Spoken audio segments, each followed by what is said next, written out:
Welcome to the Visual Fractions YouTube channel. In this tutorial, we'll guide you through the process of converting 20 kilograms to pounds. Are you looking to convert 20 kilograms to pounds but aren't quite sure how to do it? Don't worry, it's an easy conversion that can be done in just a few steps. In this video, we'll walk you through the process step by step and provide examples to help you master this skill.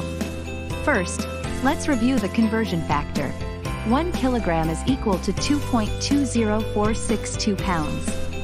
To convert kilograms to pounds, all you need to do is multiply the number of kilograms by the conversion factor. Let's walk through an example. Say you have 20 kilograms of rice that you need to convert to pounds.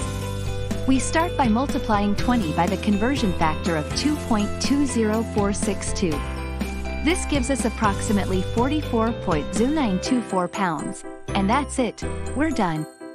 20 kilograms of rice is equal to approximately 44.0924 pounds. But wait, what if you need to convert 20 pounds of flour to kilograms? Don't worry, we've got you covered. To convert pounds to kilograms, you need to divide the number of pounds by the conversion factor of 2.20462. Let's walk through an example of how to convert 20 pounds of flour to kilograms.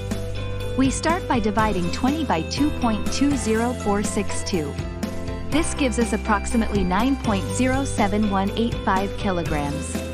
But wait, we should round this number to the nearest hundredth, so our final answer is approximately 9.07 kilograms.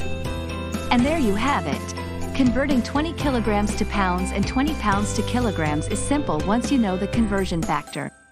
With a little practice, you'll be converting between kilograms and pounds in no time.